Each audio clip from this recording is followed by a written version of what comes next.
It's getting on for 8:30 in the evening on Tuesday the 29th of July 2014. We're out here on stunningly beautiful Hankley Common in West Surrey in England, and this is a place where over the last 50 years I have run thousands of miles and thousands of hills. This evening we're just going to do a little hill running session, and this is a short hill we've got here. It only takes about 23-25 seconds to run it, and I'm going to run it in what we call a 1.5 minutes lapse time. That is to say, I start off from the bottom, I run the hill, I walk, jog, recover. 1.5 minutes later I start the second hill, 1.5 minutes after that the third, and so on. For the sake of this little clip, we're probably just going to do around 4 hills because it can go on forever. But this is a short hill, it's fairly simple. The great thing about it is, it's up through sand, the surface is slightly irregular, so you can't get a nice pace pattern, you can't get a decent and even stride length, you've got to adjust. It is non-percussive, it doesn't knock the ankles, the knees, the hips and even the low back around. This is the form of training that I've used over the years. For more than 50 years I've been running hills. So we're going to put this little session together and take it from there.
I'm just doing one more here.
I'm not saying much for a moment.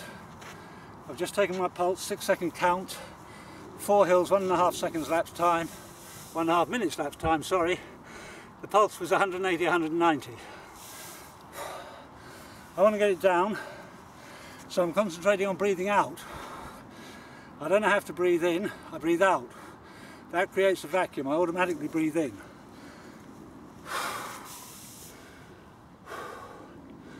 After 1 minute I'll take that pulse again, it'll have come down a long way.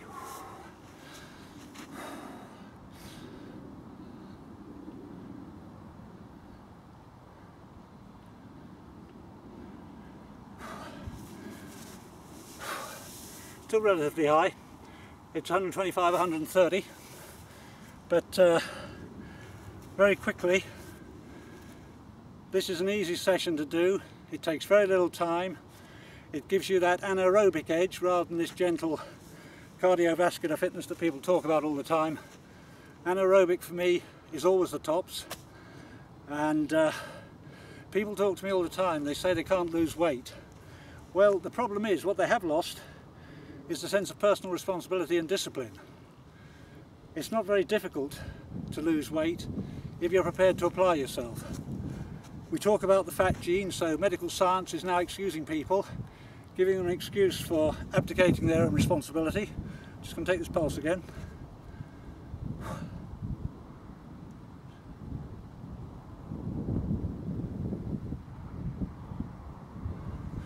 That's better.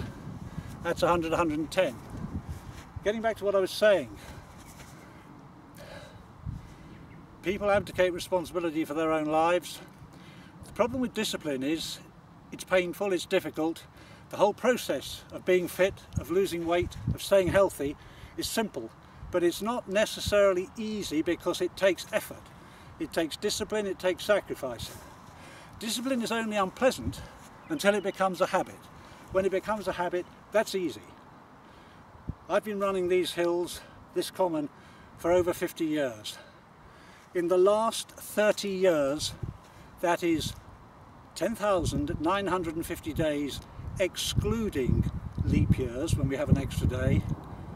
In the last 30 years, 10,950 days, there will not be 10 days when I have not exercised. Simple but not easy. And in actual fact, on most days I will do between 2 as a minimum, and I scarcely remember doing only 2, and 6 to 8 different sessions. And that is another key to controlling your weight. More, shorter, abbreviated, intense activity sessions during the day, which helps to boost that metabolic rate to keep it up. So everything is simple, but things aren't always easy. That's it for now. I've got some eye exercises to do, I've got some breathing exercises to do, I've got a headstand, I've got some work with a post and some press-ups. When I get home I've got a short swimming session, followed by a weight session in the gym, and followed ultimately by a yoga session and meditation. Hey, thanks for watching, bye bye.